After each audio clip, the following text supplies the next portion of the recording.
Dhallywood superstar Shakib Khan ও অভিনেত্রী শবনম বুবলির romantic মুহূর্তের একগুচ্ছ ছবি সম্প্রতি ভাইরাল হয়েছে সামাজিক যোগাযোগ মাধ্যমগুলোতে।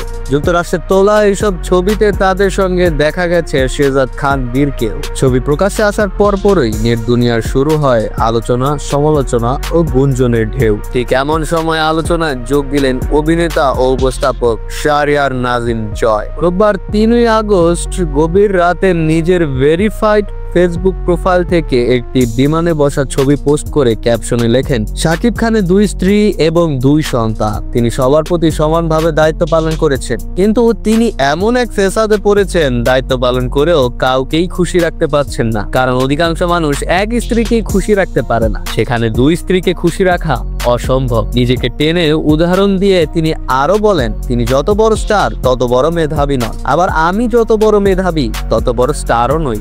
জয়ের এমন খোলামেলা মন্তব্য মুহূর্তে নেট দুনিয়ায় ছড়িয়ে পড়ে। কেউ তার সাহসী মন্তব্যকে সাধুবাদ জানাচ্ছেন, কেউ আবার বলছেন এটি শাকিবের ব্যক্তিগত বিষয়। এর আগে শাকিব খানকে দেখা গেছে তার প্রথম স্ত্রী অপু বিশ্বাস ও তাদের ছেলে আব্রাহাম খান জয়ের সঙ্গে যুক্তরাষ্ট্রে সময় কাটাতে। সে সময়ও অনেকে বিষয়টিকে পারিবারিক পুনর্মিলন হিসেবে দেখেছিলেন। এর কিছুদিন পরই বুবলি ও শেহজাদের সঙ্গে শাকিবের নতুন ছবি সামনে আসে, যা আরো জল্পনা কল্পনার জন্ম দিয়েছে। নেটিজেনদের একাংশ বিষয়টিকে ইতিবাচক দৃষ্টিতে দেখলেও অনেকে দিচ্ছেন মিশ্র প্রতিক্রিয়া। তবে বিষয়টি নিয়ে এখন পর্যন্ত শাকিব খানের পক্ষ থেকে কোনো আনুষ্ঠানিক মন্তব্য আসেনি। ডেস্ক রিপোর্ট, খবরের দেশ, বিনোদন ডেস্ক।